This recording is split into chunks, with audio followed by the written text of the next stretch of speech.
ஆடும் பரிவேலணி சேவலென பாடும் பணியே பணியாயருள்வாய் தேடும் கயமா முகனை செருவில் சாடும் தனியானை சகோதரனே. போற்றுவோம் நமச்சிவாய.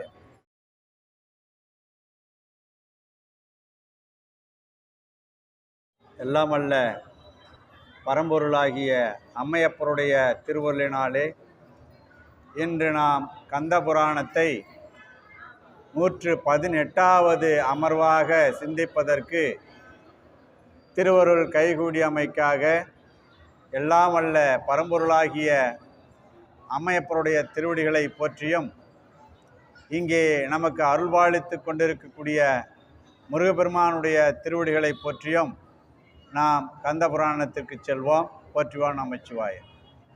காசிப முனிவர்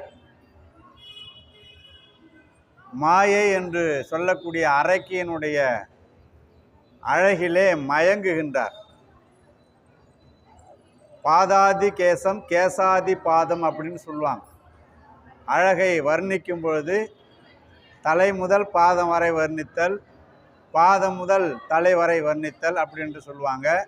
அந்த முறையில் கச்சியப்ப சிவாச்சாரியார் காசிப முனிவருடைய அந்த பார்த்து ரசிக்கக்கூடிய தன்மையை, மாயையினுடைய அழகை தலை முதல் பாதம் வரை ரசித்தார்.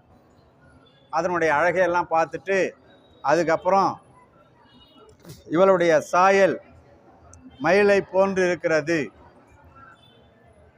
அதுக்கப்புறம் கடைசியாக சொல்கிறாரு, இவளை படைத்தது நிச்சயமாக பிரம்மாவாக இருக்க முடியாது அப்படின்னு சொல்லிட்டார். என்று சொல்லிட்டு உடல் இலக்கணம், ஆணுக்கு ஒரு உடல் இலக்கணம் இருக்கிறது, பெண்களுக்கு ஒரு உடல் இலக்கணம் இருக்கிறது, பொதுவாக மனிதனுக்குன்னு சில உடல் இலக்கணங்கள் இருக்கிறது. படைக்கும் பொழுது அந்த இலக்கணத்தோடு படைத்தா அவர்கள் பார்ப்பதற்கு லட்சணமாக இருப்பார்கள். லட்சணமாக இருப்பார்கள் அப்படின்னா என்ன அர்த்தம்னு கேட்டிங்கன்னா இலக்கணமாக இருப்பார்கள்னு அர்த்தம். சில ஆலயங்களில் நாம் கோபுரத்திலையும் சரி சுற்றுச்சுவர்களிலும் சரி சுதை வடிவம் சிலை வடிவம் அமைச்சிருப்பாங்க, பார்ப்போம். சில சிலைகளை பார்த்தால் நாம் அதையே வணங்க வேண்டும் என்று தோன்றும். அந்த அழகு நம்மை கவரும்.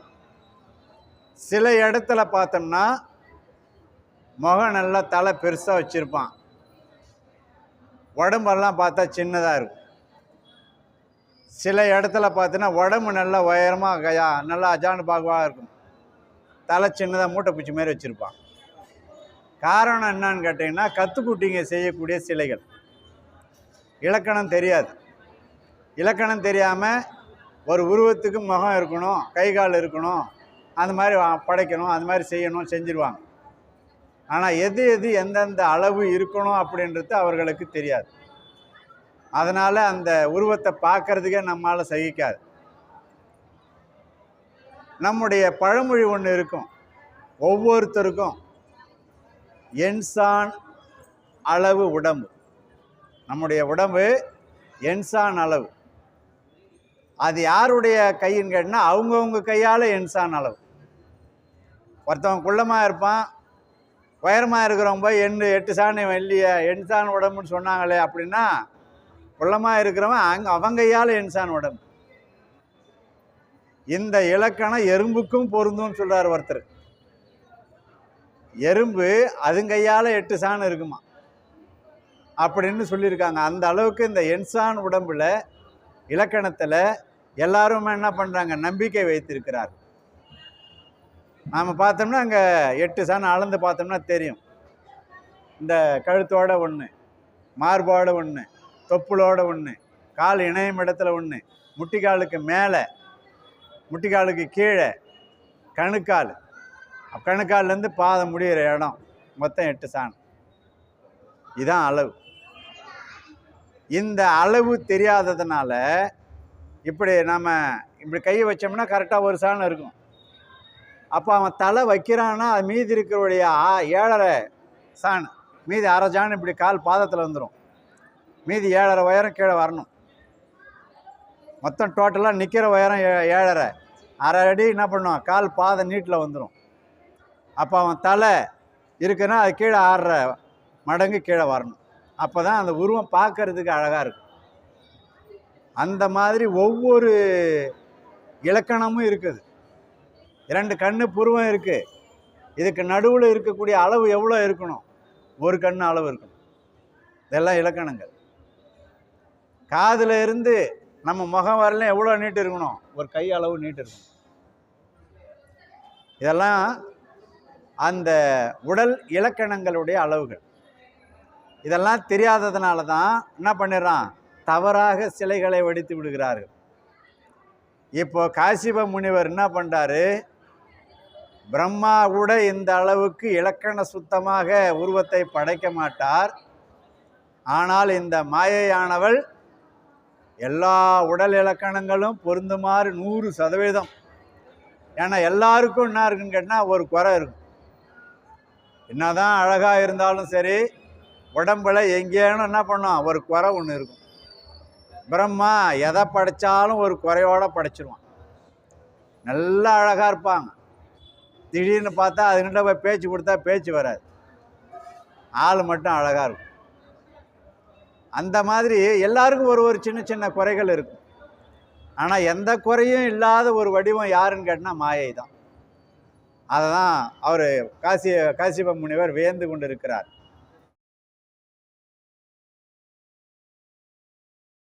நாம் நிறைய இடத்துல இழந்து விடக்கூடியது என்ன அப்படின்னு கேட்டிங்கன்னா, வேண்டிய நேரத்தில் வேண்டியவர்களிடம் வேண்டிய வார்த்தைகளை சொல்லுவதில்லை.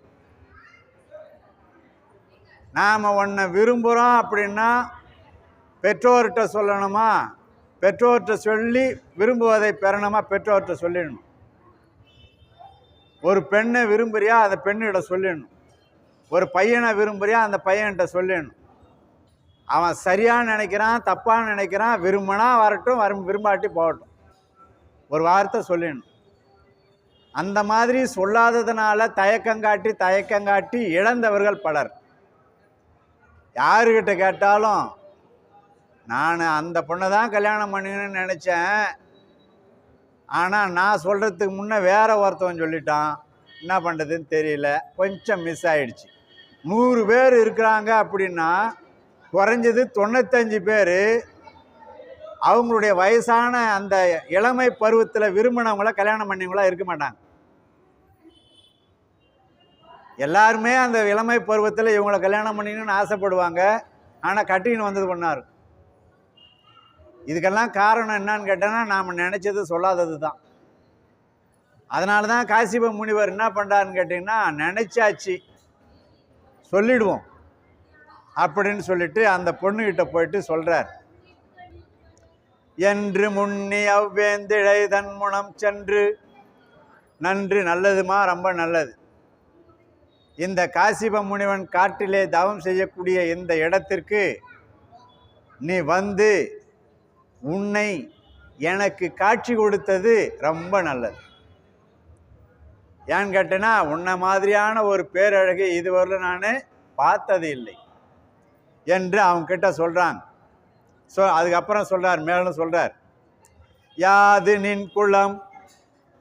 கச்சியப்ப சிவாச்சாரியார் இந்த கந்த புராணத்தை எழுதும் பொழுது குலம் கோத்திரம் எல்லாம் பார்ப்பது வழக்கமாக இருந்தது. அதனால் ஒருத்தர்கிட்ட போய் கேட்கும் பொழுது, நீ எந்த குலத்தை சார்ந்தவள், யாது நின் குலம், யாது நின் வாழ்பதி, பதினா ஊர், ஊர் என்ன ஊர், யாது நின் பெயர், உன்னுடைய பேர் என்ன, யார் உன்னை தந்தவர், உன்னை இந்த உலகத்திற்கு தந்தவர் யார், தந்தவர்னா யார், அப்பா அம்மா, உங்கள் அப்பா அம்மா யார், ஓதுவாய் இப்பே சொல்லு எனக்கு. உள்ளே அந்த பெண்ணை மனதால் விரும்பி இந்த வினாவையெல்லாம் அந்த பெண்ணிடம் கேட்கிறான். வனிதை கூறுவள், அந்த பொண்ணு சொல்றா, மாயை சொல்றா, இந்த மாயையானவள் காசிப முனிவரிடம் வந்ததற்கு காரணம் என்ன, எப்படியாவது காசிப முனிவரை மயக்க வேண்டும், அவனை திருமணம் செய்து கொள்ள வேண்டும், அவனிடம் பிள்ளை பேறு பெற்றுக்கொள்ள வேண்டும். அவன் நினச்ச மாதிரியே இப்போ என்ன பண்ணிட்டான், மயங்கிட்டான், வந்துட்டான். வந்து உன் பேர் என்ன, உன் ஊர் என்ன ஊர்லேருந்து வர, உங்கள் அப்பா அம்மா பேர் என்ன, எல்லாத்தையும் கேட்குறான். இப்போ அந்த பொண்ணு சொல்கிறா, இந்த இடத்துல தான் அந்த மாயையினுடைய தந்திரங்களை எல்லாம் சரியாக புரிந்து கொள்ள வேண்டும்.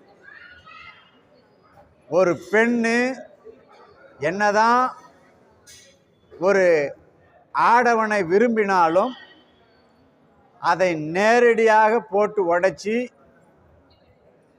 அதை பகிரங்கப்படுத்தாமல் மிக நாசுக்காக கையாள வேண்டும். அதை இவ எப்படி கையாளுறான்றதை நாம் இதில் பார்க்கலாம். ஏன்னா நமக்கு தெரியாது. கச்சேப்ப சிவாச்சாரியார் எப்படி கொண்டு போகிறாருன்றதை பார்ப்போம். பணிதை கூறுவல் மாதவ, மிகப்பெரிய தவத்தை உடைய முனிவரே, ஒரு வார்த்தை, அழகான வார்த்தையை சொல்றா. என்ன? ஒரு ஆடவன் தனியாக இருக்கும் ஒரு பெண்ணிடம் பேசக்கூடாது. இப்போ அவன் அந்த காலத்து நீதி ஒன்று சொல்றா, ஒரு ஆடவன் தனியாக இருக்கும் பெண்ணிடம் நெருங்கி பேசக்கூடாது. நீ பெரிய தவஞானி தானே, காட்டில் தவம் தானே செய்துன்னு இருக்கிற. நான் ஒரு இளம் பெண்ணு, தனியாக இருக்கிறேன்.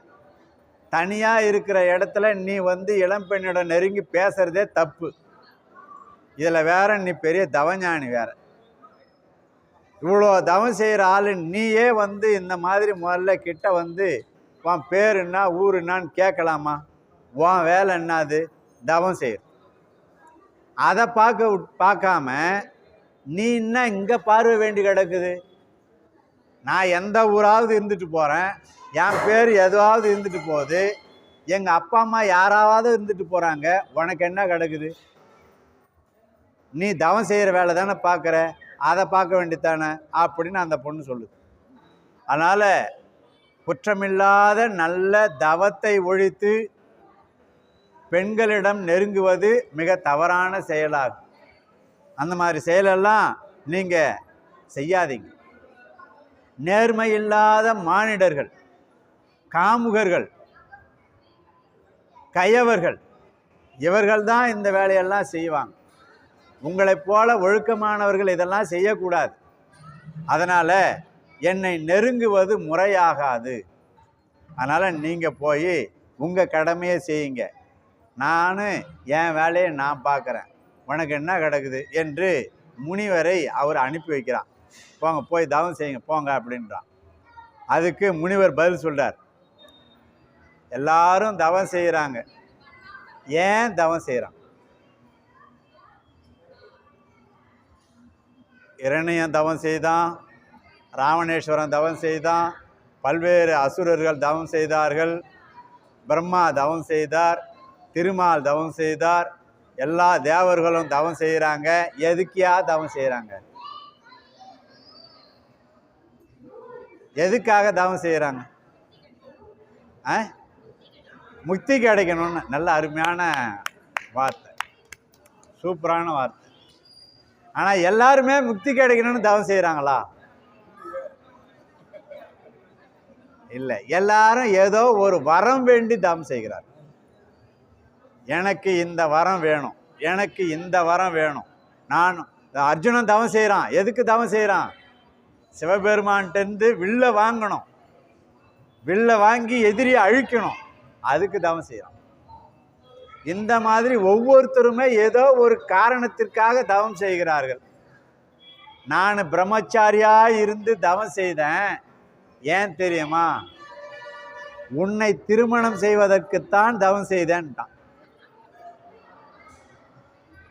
உன்ன மாதிரி அழகான ஒரு பொண்ணை திருமணம் செய்து வாழணும், அதுக்காகத்தான் இதுவரையிலும் நான் பிரம்மச்சாரியா இருந்து தவம் செய்தேன் அப்படின்ட்டான். தவம் செய்தவர்கள் ஏதோ ஒரு காரணம் கருதி தவம் செய்வார்கள். நான் உனக்காகவே தவம் செய்தேன். அங்கே இறைவன் வந்து அவர்களுக்கு அருள் புரிந்து அந்த தவத்தை நிறைவு செய்வார். இங்கே இறைவனே உன்னை தந்து என்னுடைய தவத்தை நிறைவு செய்தார். இப்படி அடிச்சான். இனிமேல்ட்டு அந்த பொண்ணு மயங்காம இருக்குமா? ஒரு பொண்ணுகிட்ட போய் நீ அழகா இருக்கிறன்னாவே மயங்கிடுத்துவா. அதுவும் இவன் என்ன சொல்றான், இத்தனை ஆண்டு காலம் தவம் செஞ்சதே உன்னை பெறுவதற்கு தான் அப்படின்ட்டான். இந்திரன் தவம் செய்தான். எதுக்கு தவம் செய்தான் தெரியுமா? பொன் பொருள் வேண்டி தவம் செய்தானா? இந்திரலோகத்துக்கு பேரே பொன்னகர் என்று பெயர். எல்லாமே தங்கத்தால் இழைச்சிருக்கும். அவன்கிட்ட தங்கம் இருக்குது, அதனால அவன் பொண்ணு வேண்டி தவம் செய்யவில்லை. சிவபெருமானை நோக்கி தவம் செய்தான். ஏன்னு கேட்டீங்கன்னா, எனக்கு அழகான இந்திராணி எனக்கு வேணும்னு தவம் செய்தான். தவம் செய்து தான் இந்திராணியை கல்யாணம் பண்ணிக்கினான். அதாங்க சொல்கிறான், இந்திராணியை திருமணம் செய்து கொள்ள வேண்டி தான் தவம் செய்தானே தவிர வேற எதை வேண்டி திருமணத்தை இது தவம் செய்தான்? அதை போலத்தான் நான் உன்னை வேண்டி தான் தவம் செய்தேன், நீயே எனக்கு கிடைச்சிட்ட அப்படின்னு ஒரு அடி அடித்தான். உன்னை திருமணம் செய்ய வேண்டிதான் நான் இவ்வளவு நாளாக தவம் செய்தேன். இறைவனுடைய திருவருளால் நீயே கிடைச்சிட்ட பிற்பாடு நீ போய் தவம் செய்யன்னு என்ன சொல்றியே, அப்புறம் நான் எதுக்கு தவம் செய்யணும்? அந்த பொண்ணுகிட்ட கேட்குறான். உன்னை திருமணம் செய்ய வேண்டிதான் நான் தவம் செஞ்சேன், நீ கிடைச்சிட்ட, அப்புறம் மறுபடியும் போய் தவம் செய்யணும்னு சொல்றியே எதுக்கு? வேண்டிய பொருள் கிடைத்த பிறகு யாராவது போய் தவம் செய்வாங்களா? என்னம்மா நீ அறியாமையில் பேசுறியே அப்படின்னு சொல்கிறான். காமம் முத்திடுச்சுன்னா பேர் தேவையில்லை, ஊர் தேவையில்லை, குளம் தேவையில்லை, கோத்திரம் தேவையில்லை, அழகாக இருந்தால் போதும், ஒத்துக்கினா போதும். இது மட்டும்தான். இப்போ அதை காசிபர் சொல்கிறாரு, உன்கிட்ட பேர் கேட்டேன், ஊர் கேட்டேன், உன்னை தந்தவர் யாருன்னு கேட்டேன், குளம் கேட்டேன், எதுவுமே நீ சொல்லலை. ஆனால் இதெல்லாம் சொல்லாமல் என்ன போய் தவம் செய்யன்னு சொல்கிறேன். ஒருத்தர் வாங்கிட்ட கேட்டானா கேட்டதுக்கு பதில் சொல்லணும். அதை விட்டுட்டு வேற ஒன்று பேசி நீ என்ன பண்ணுற, மாத்திரை சிந்தனையை மாத்திர ஏன் அப்படின்னு கேட்குறாரு. சரி பரவாயில்ல, நீ சொல்லலைனாலும் பரவாயில்ல, நீ எதுவாக இருந்தாலும் எந்த ஜாதி, எந்த மதம், எந்த குலம், எந்த கோத்திரம், எந்த நாடு, எந்த அப்பா அம்மா, அதை பற்றி எனக்கு கவலை கிடையாது. ஒன்று நான் கல்யாணம் பண்ணிடுவேன் அந்த முடிவுக்கு வந்துட்டார். அதனால் உன்னை திருமணம் செய்து கொள்ள வேண்டும் என்று என்னுடைய மனது மிகவும் விரும்புகிறது. தயவு செய்து இழுக்கடிக்காத, இன்னைக்கு வா நாளைக்கு வான்னு சொல்லிடாத, இப்போவே 2 பேரும் திருமணம் செஞ்சுக்கணும், என்ன சொல்கிற அப்படின்னு மாயை கேட்குறா. டேய், யாருக்கு அதில் பூ சுற்றுற? இப்போ தான் நீ யார், உன் ஊர் என்ன, உன் பேர் என்ன, உன் குளம் என்ன, உன் கோத்திரம் என்ன, உங்கள் அப்பா அம்மா யாருன்னு என்னை கேள்வி கேட்ட. நான் யாருன்னே உனக்கு தெரியாது. ஆனால் என்ன சொல்கிற, என்ன கல்யாணம் பண்ணிக்கிறதுக்கு நீ தவம் செஞ்சியா? யார்கிட்ட கதை விட்ற நீ? புரியுதா? எப்படி கரெக்டாக மடக்கிறா பார். யார்கிட்ட கதை விட்ற? என்னை மயக்கிறதுக்கு நீ எதை வேணாலும் சொல்லுவ, நீ சொல்கிறதெல்லாம் நான் கேட்கணும். நான் வந்து பேரழகு, என்னை பெறதுக்கு நீ தவம் செஞ்ச. போடா போய் தவம் செய், போய் மற்ற வேலையை பார். நீ நினைக்கிற மாதிரி கூட்டா அப்படியே கல்யாணம் பண்ணிக்கிற வர்றதுக்கு நான் ஆள் கிடையாது. நீ என்னை வஞ்சகமான வார்த்தையை சொல்லி என்னை மயக்கிற வேலையை வச்சுக்காத, உன் வேலையை பார். என்னடா இது, நாம் போட்ட பிளானு இந்த பொண்ணு புரிஞ்சுக்கினான். நம்ம போட்ட பிளானை அப்படியே தவிடு பொடி ஆக்குறா. நாம் ஒரு புழுவாக ஒன்று அடித்தோம்னா அதை திருப்பி அடிக்கிறா. இவளை மறுபடியும் எப்படி சமாளித்து அவள்கிட்ட பேசுறது அப்படின்னு யோசனை பண்ணுறார். யோசனை பண்ணிட்டு கேட்குறாரு, தவம் செய்வது எதுக்குன்னு கேட்குறாரு. அப்போ அந்த விமலா அம்மா சொன்ன மாதிரி அந்த அம்மா சொல்லுது, முக்தி பெறுவதற்கு. முக்தி பெறுவதுன்னா என்ன? வீடு பேறு அடைவது. வீடு பேறு அடைவது என்றால் என்ன? சிவபெருமானுடைய திருவடியை அடைவது. இந்த வார்த்தை அதுதான். அதுக்காக தான் நீ வந்திருக்கிற. அங்கே சொல்கிறான், தவம் செய்தால் முக்தி பேறு கிடைக்கும்னு நீ சொன்ன, அதை மாதிரி தான் நானும் தவம் செய்தேன். அந்த முக்தி பேரு உன்னுடைய வடிவிலே எனக்கு கிடைத்திருக்கிறது, சாமி கொடுத்திருக்கிறார். இப்போ சிலதெல்லாம் நினைச்சு பார்க்கும்போது முக்தி பேருனா இறந்து சிவபெருமானுடைய திருவடியை சேர்தல். இந்த மாயை அழகா இருக்கிறான், இவளை கல்யாணம் பண்ணி வாழ்ந்து சாகணும், செத்து சிவபெருமானுடைய திருவடியை சேரும், அதுதான் முக்தி பேர். அந்த முக்தி பேர் வா வடிவில் வந்துடுது. அப்படின்னா என்ன அர்த்தம்? சாவு, என் சாவு வா வடிவில் வந்துருக்குதுன்னு அர்த்தம். என் சாவு வா வடிவில் வந்துருக்கு. இதை நினச்சி பார்க்கும்போது பார்த்தீங்கன்னா நிறைய இடத்துல ரொம்ப அழகான பொண்ணு, ரத்தி மாதிரி இருப்பா, பேரழகியா இருப்பா, அவங்க ஒரு சாதாரண ஆண்களுக்கு மனைவியா அமைவான். நல்லா அவன் சந்தோஷப்படுவான், என் மனைவி யார் தெரியுமா, உலகத்திலே பேரழகி, என் மனைவி யார் தெரியுமா, உலகத்திலே பேரழகின்னு சொல்லிட்டு தெரிவான். ஒரு 2 வருஷம் 3 வருஷம் பார்த்தனா தற்கொலை பண்ணிட்டு சாவான். நிறைய இடத்துல பேரழகியினுடைய கணவன்மார்கள் தற்கொலையில் சாகிறார்கள். நான் சொல்ற வார்த்தை சரியான வார்த்தை.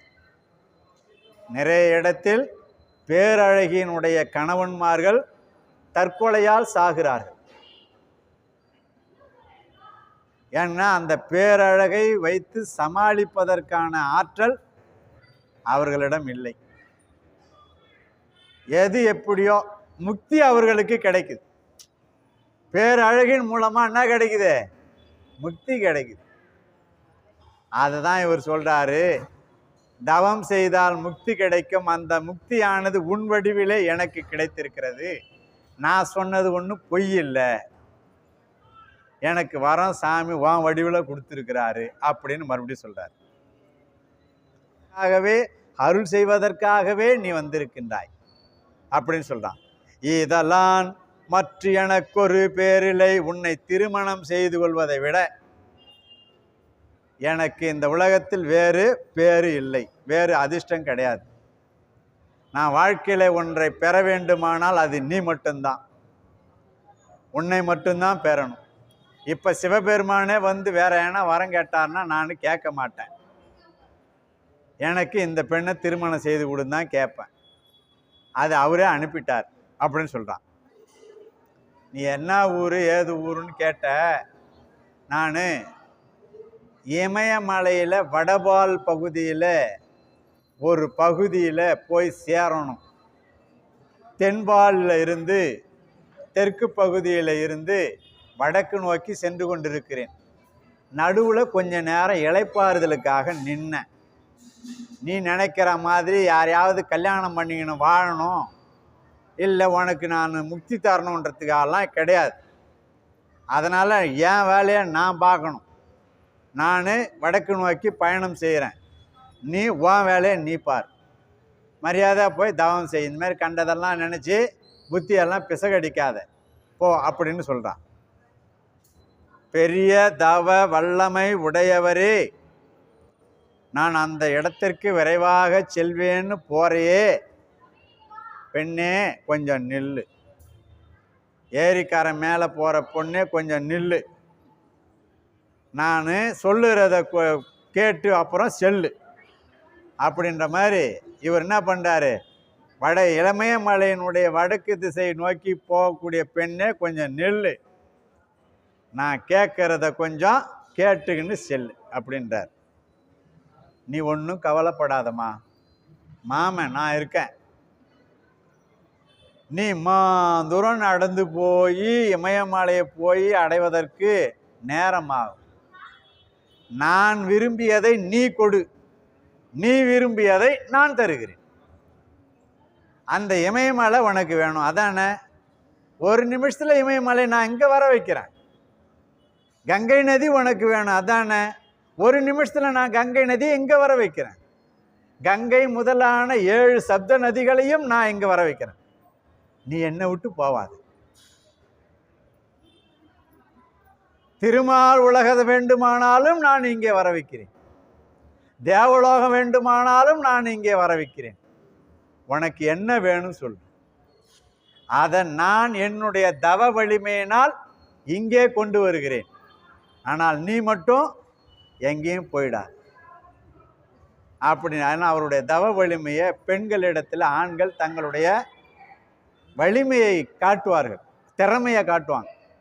இப்போ அவர் என்ன பண்ணுறார், திறமையை சொல்கிறார். என்னால் இதெல்லாத்தையும் கொண்டாட முடியும், என்னை போய் சாதாரண ஆளுன்னு நினச்சிடாது, இதுக்காக என்கிட்ட சாக்கு போக்கு சொல்லி தப்பிக்காத, உனக்கு தேவையானதை நான் இங்கே கொண்டு வரேன் அப்படின்றார். உனக்கு என்ன பொருள் வேணும்னு சொல்லு, அது சொல்லு, கொஞ்ச நேரத்தில் அடுத்த நிமிஷத்தில் உனக்கு கொடுக்குறேன்.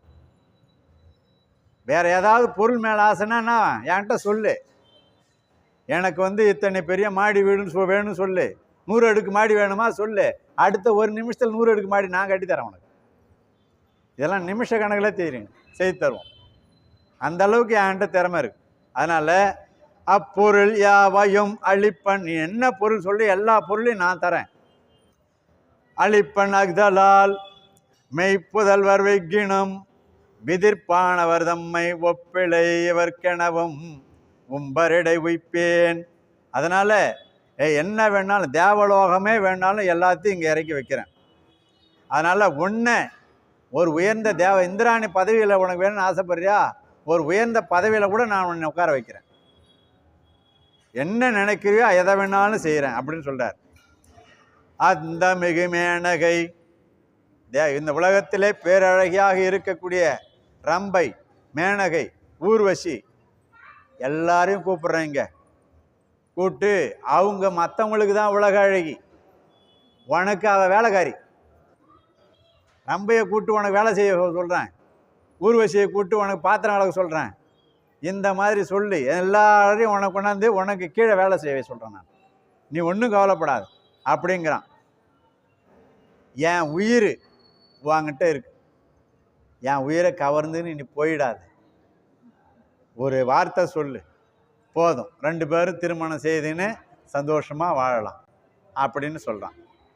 அதனால் அது என்ன சொல்லுது, நான் தனியாக இருக்கிறேன், உனக்கு உண்மையாக என் மேலே விருப்பம் இருந்ததுன்னா நீ என்ன பண்ணணும், என் பெற்றோர்கிட்ட பெண்ணு கேட்டு வரணும்.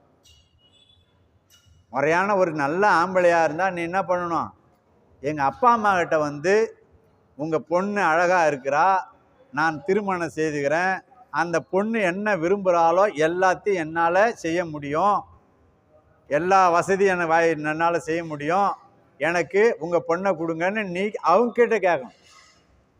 அதை விட்டுட்டு காட்டில் ஒரு பொண்ணு தனியாக இருக்கிறா, வேறு ஆள் உதவி இல்லை, நம்ம இஷ்டத்துக்கு எதை ஒன்றாலும் பேசலான்னு நீ மாட்டு என்கிட்ட பேசின்னு இருக்கிறியா, இதுதான் ஒரு தவஞானிக்கு அழகா?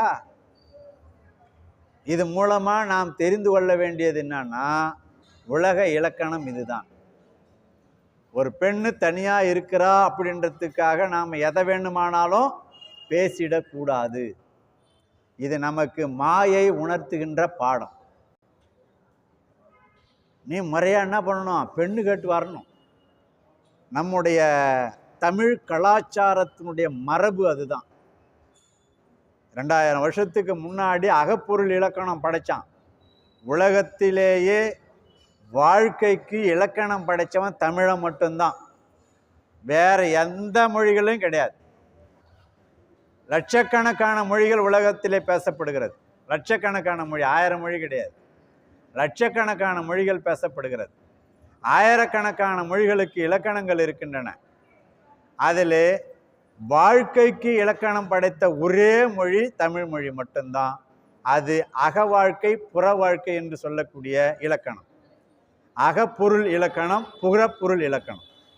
ஒரு ஆடவன் வெளியிலே செய்யுமாறு செய்ய வேண்டிய செயல்கள் என்னன்னா, வீரச் செயல்கள், புகழ் செயல்கள், கல்வி, இதெல்லாம் வெளியிலே தெரியுமாறு செய்யக்கூடிய செயல்கள், இதெல்லாம் புறப்பொருள் இலக்கணம்னு பேர்.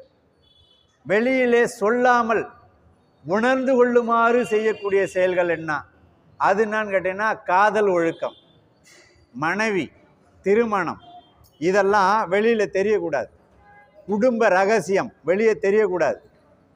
இன்னைக்கு பொழுது போகலை அப்படின்னா, ஏண்டா புதுசாக பொண்டாட்டி கட்டியாந்தே எப்படி, அவெல்லாம் அவங்க இனிமேல் நம்பிடாத, அவங்க கூடலாம் எப்படி, அவள் இப்படி சொல்லான்னு செய்யாத, இவ இப்படி சொல்லான்னு செய்யாத. ஆமாம், என்ன சொன்னான், உன்னை பற்றி எப்படி சொன்னான், உங்கள் அப்பாவை என்ன சொன்னாலா, இப்படியா கலகத்தை மூட்டி குடும்பத்தில் பிரச்சனையை பண்ணுறது தான் இந்த காலத்தில் பொழுதுபோக்காக போச்சு. ஒரு குடும்பத்தினுடைய கணவன் மனைவியருடைய ரகசியங்களை தெரிந்து கொள்வதில் ஒவ்வொருத்தரும் என்ன பண்ணுறான், ஆர்வம் காட்டின்னு அவன் வீட்டு கதையை போட்டு வறுத்து எடுத்து அவன் குடும்பத்தில் கலகம் விளைவிச்சு அதை குட்டிச்சுவராக ஆக்கிறதே பொழுதுபோக்காக போச்சு. கூடாது. அகப்பொருள் இலக்கணம் என்ன சொல்லுகிறது என்றால், நம்முடைய ரகசியமான அகம் என்றால் வீடு, வீட்டு ரகசியத்தை வெளியே சொல்லக்கூடாது. அகம் என்றால் உள்ளம், மனசில் இருக்கிற ரகசியத்தை எல்லாத்தையும் சொல்லக்கூடாது. இதுக்கு தான் இலக்கணம் படைச்சான். தமிழ் இலக்கணத்தில் ஒரு பெண்ணு ஒரு ஆடவனை விரும்புகிறாள் என்றால் அதை நேராக போய் அந்த ஆடவன்கிட்ட சொல்ல மாட்டான். ஒரு ஆடவன் ஒரு பெண்ணை விரும்புகிறான் என்றால் நேராக போய் தலைவிகிட்ட சொல்ல மாட்டான்.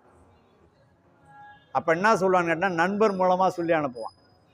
அந்த பொண்ணை நான் விரும்புகிறேன்னு சொல்லு, அதுக்கு ஒத்துக்குதான்னு கேளு, மூன்னு சொல்லிச்சுன்னா என்கிட்ட சொல்லு, அதுக்கப்புறம் திருமணத்தை பற்றி பேசுவோம்.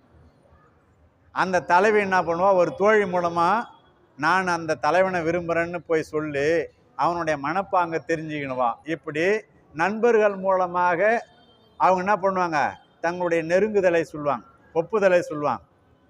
அதுக்கப்புறம் அந்த நண்பர்கள் தான் என்ன பண்ணுவாங்க, தலைவனும் தலைவியை சேர்த்து வைப்பாங்க. இது நம்முடைய தமிழ் மரபு. ஒரு தலைவனும் தலைவியும் பேசிக்கிறாங்க அப்படின்னா நண்பர்களுடைய உதவி இல்லாமல் பேசிக்க மாட்டாங்க. நண்பர்கள் உதவி செய்வாங்க. சரி, 2 பேரும் விரும்புகிறீங்க, கொஞ்ச நேரம் பேசிங்க. பேசி முடிச்சுட்டான். முதல் நாள் பேசுகிறான், கணதாபான்னு விட்டுருவான். அடுத்த வாரம் பேசுகிறான், சரி பேசிக்கோ, 1 மாதம் ஆச்சு, பேசிட்டியா, முடிச்சிட்டியா, போதும், நீ விரும்புறியா, அவள் விரும்புகிறாளா, சரி இனிமேல் கல்யாணம் பண்ணு. நண்பர்களுக்குள்ள இலக்கணமே அதுதான். சும்மா கடலை போட்டுனே காலத்தை ஓட்டுறதுக்கு எந்த நண்பரும் சங்க காலத்தில் இடம் கொடுக்க மாட்டார்கள். மரியாதையாக அந்த பொண்ணை நீ என்ன பண்ணணும், கல்யாணம் பண்ணணும்னு அவங்க வற்புறுத்துவாங்க. அவன் போய் என்ன பண்ணணும்னு கேட்டால், பழைய காலத்தில் ஒரு பொண்ணை கல்யாணம் பண்ணிக்கணும்னா அந்த பொண்ணை நான் வச்சு காப்பாற்றுவதற்கு எனக்கு தகுதி இருக்கிறது என்று அவன் என்ன பண்ணணும், நிறைய பொண்ணு பொருளெல்லாம் கொண்டாந்து ஊரார் மத்தியில் போடணும். இவ்வளோ சம்பாதிச்சிருக்கிறேன், நான் இன்னும் நிறைய சம்பாதிப்பேன், என் திறமையை பார்த்துங்க, உங்கள் பொண்ணை எனக்கு கொடுங்க, இப்படி கேட்கணும். அதை விட்டுட்டு காட்டில் ஒரு பொண்ணு தனியாக இருக்கிறான்னு சொல்லிட்டு நீ மாட்டு என்கிட்ட கல்யாணம் பண்ணிக்கன்னு சொல்கிற. இதான் தவஞானிக்கு ஒரு படித்தவனுக்கு அழகாக இது. அதனால் தயவுசெய்து தவஞானியை நான் ஏதாவது திட்டுறதுக்கு முன்னே போய் தவம் செய்கிற வேலையை பார்ப்போ. நான் எனக்குன்னு சில இருக்கு. நிறைய ஆடவர்கள் தவறாக நினைத்து விடுகிறார்கள். என்னன்னா, இவர் நினச்சிட்டாருன்னா அந்த பொண்ணை கல்யாணம் பண்ணிக்கணும், இவர் நினச்சிட்டாருன்னா அந்த பொண்ணு இவர்கிட்ட வந்துடணும், இவர் நினச்சிட்டாருன்னா இவர் என்ன நினைக்கிறாரோ அதை அந்த பொண்ணு செய்யணும். ஏண்டா, அப்போ அந்த பொண்ணுக்குன்னு ஒரு சில நினைப்புகள்லாம் இருக்காதா, அவங்களுக்குன்னு சில ஆசைகள் இருக்காதா, அதெல்லாம் நீ கேட்க மாட்டியா, அவங்களுக்குன்னு சில குறிக்கோள் இருக்காதா, யாரை கல்யாணம் பண்ணிக்கணுங்கன்னு அவங்களுக்கு ஒரு எண்ணம், ஒரு உறுதி இருக்காதா, நீ நினச்சிட்டா ஒன்று நான் கல்யாணம் பண்ணிக்கணுமா. எனக்கு கல்யாணம் பண்ணிக்கிற ஆசை இல்லை, நான் இமயமலைக்கு போகணும். நீ சொல்கிற மாதிரி மாயாஜாலம் பண்ணி இங்கே இமயமலையை வர வைக்கிறேன், தேவலோகத்தை வர வைக்கிறேன்னு சொல்லிட்டு உன் வார்த்தையெல்லாம் கேட்டுன்னு இருக்கிறதுக்கு என்னால் முடியாது. நான் இயற்கையாக என்னுடைய சுய வழியில் என் பாதையில் நான் போயின்னு இருக்கேன், உன் பாதையில் நீ போயின்னு இருக்க. அந்த பொண்ணு அழகாக சொல்லுவான். அவள் கங்கை நதியை நோக்கி அவள் போக ஆரம்பிச்சிட்டான். இவன் என்ன பண்ணுறான், அவளை பிரிஞ்சு இருக்க முடியல. ஏ பெண்ணே, ஏ பெண்ணே, பெண்ணே அப்படின்னு சொல்லிட்டு ஓடுறான், பின்னாலே ஓடுறான்.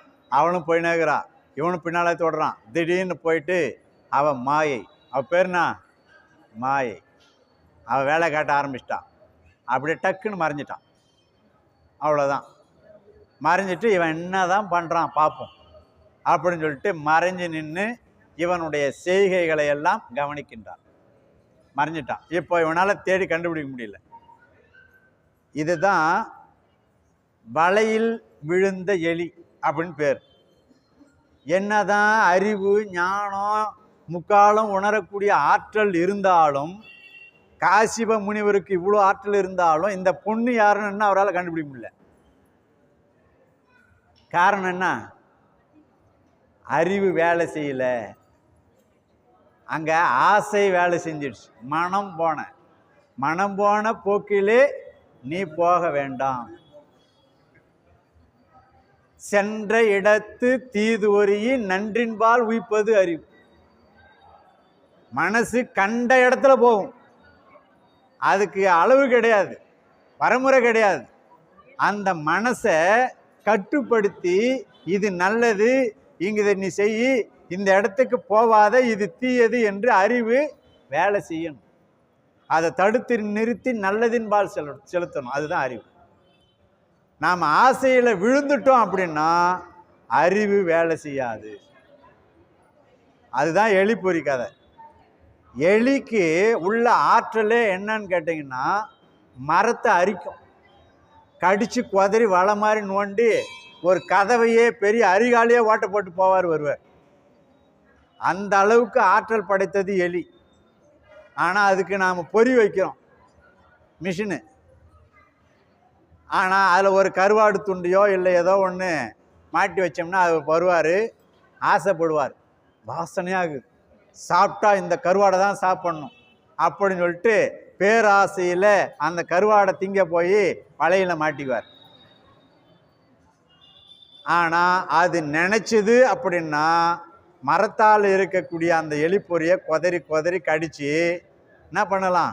தப்பிக்கலாம். அது என்ன பண்ணுதுன்னு கேட்டீங்கன்னா, வலையில் கட்டிக்கூடிய இரும்பு ஒன்று இருக்கும், கம்பி. தப்பிக்கிறதுக்கு வழி தேடி இரும்பை போய் கடிக்க முடியாது. அது நினச்சிக்கும், இந்த பொறி பூரா இரும்பில் இருக்குது, நாம் தப்பிக்கவே முடியாது அப்படின்னு சொல்லிட்டு அந்த எலி வலையிலே மாட்டிக்கும்.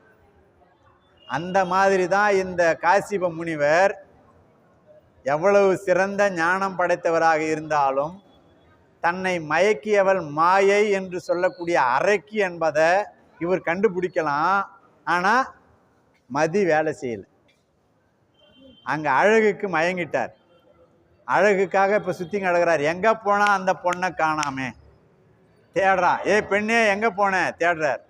இப்போ காசிபன் புலம்புரு படலம். அதுக்கு அடுத்ததாக காசிபன் புலம்புகின்றார், பெண்ணை காணாமல். தேநீர்மையன புகழ்வான் சிறிதும் தானீர்மையால் தனிமையவரோ மாநீர் உமதாமையின் உற்றனலோ ஏநீர் மொழியாது எரிகின்றதுவே.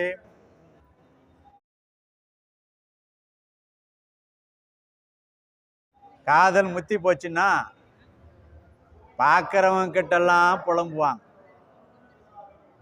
யாரும் இல்லைன்னா எது கண்ணுக்கு முன்னாடி கிடைக்குதோ அதுக்கு முன்னாடி எல்லாம் புலவாங்க.